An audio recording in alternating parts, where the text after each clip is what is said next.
जिसको लोग आज पीर मेहर अली शाह सरकार के नाम से जानते हैं। पीर मेहर अली शाह सरकार व्हील चेयर पे बैठे हुए थे। आज के दौर में भी मेरा खातिम हुसैन रिजवी व्हील के चेयर पे बैठा हुआ था। इसने खत्म नबूवत पे आपने यहाँ पे आके आपने खत्म नबूवत के ऊपर पहरा दिया। पीर मेहर अली शाह सरकार ने उस वक्त दिया था।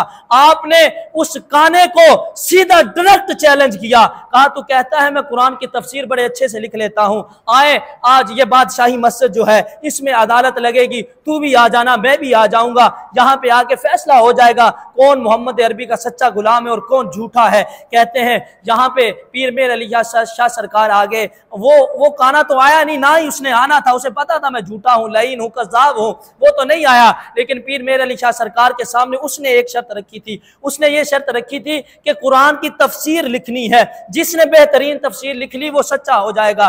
पीर मेहर अली शाह सरकार ने कहा अरे ठीक है तेरी बात मुझे कबूल है, लेकिन मेरी भी एक शर्त है। उसने कहा क्या शर्त है? कहा तूने भी अपना कलम और अपने कागजात को जज के सामने रख देना है, मैं भी अपनी कलम दुआत को सामने रख दूंगा वहां पे जज के सामने। तू भी मस्जिद बादशाही मस्जिद के दरवाजे पे आ जाना, मैं भी बादशाही मस्जिद के दरवाजे पे आ जाऊंगा। तूने भी यहाँ पे खड़े होके अपनी कलम को हुक्म देना है, मैंने भी यहाँ पे खड़े होके अपनी कलम को हुक्म देना है। यहाँ पे खड़े होके हुक्म के साथ जिसकी कलम उठ के लिखना शुरू होगी वो सच्चा होगा, दूसरा झूठा हो जाए।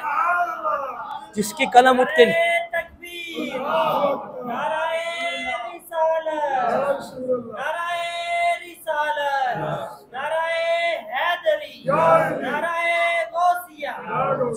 फरमाया कि जिसकी कलम उठ के लिखना शुरू कर दी वो ही सच्चा होगा, दूसरा कज़्ज़ाब झूठा हो जाएगा। इस दौर में भी रिजवी साहब को कहने वाले थे हुजूर बैठ जाए अंदर, व्हील चेयर पे हैं कुछ नहीं होता। मेरे बाबे ने कहा ना ना अब बैठने का दौर नहीं, अब तो बाहर निकलने का दौर है। उस वक्त भी पीर साहब को लोगों ने कहा था हुजूर ये क्या कर रहे हैं आप पीर हैं, बैठ जाए अंदर, बैठ जाए। उस वक्त पीर मेहर अली शाह सरकार ने कहा कि ना ना अब बैठने का दौर नहीं, मुझ मेहर अली शाह सरकार से इस जैसी पीरी जो हुजूर की खत्म नबूवत के काम ना आए, मैं इस पीरी से ज्यादा बेहतर ये समझता हूं मैं मैदान में जाऊं। कहते हैं जब आपने ये दावा कर दिया ना कि बाहर खड़े होके कलम को हुक्म देना है, कलम को हुक्म दिया गया। कहते हैं वो तो आए ही नहीं ना, फिर ये फैसला तो वैसे ही जीत के पीर मेहर अली शाह सरकार। लेकिन कहते बाद में लोगों ने कहना शुरू किया कि हुजूर आपने ये इतनी बड़ी बात कर दी थी कि कलम के अंदर जान भी नहीं है, उसके अंदर उसके हाथ भी नहीं है, उसकी जुबान भी नहीं है,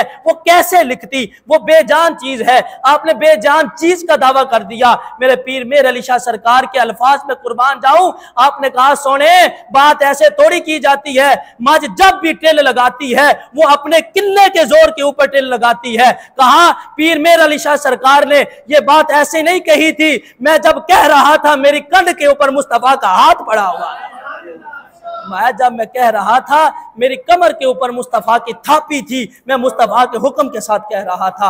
आज हम यहाँ पे बैठ के आहद करते हैं कि कादियानी कल भी काफिर थे, कादियानी आज भी काफिर हैं, कादियानी ता क़यामत तक क्या रहेंगे, काफिर रहेंगे।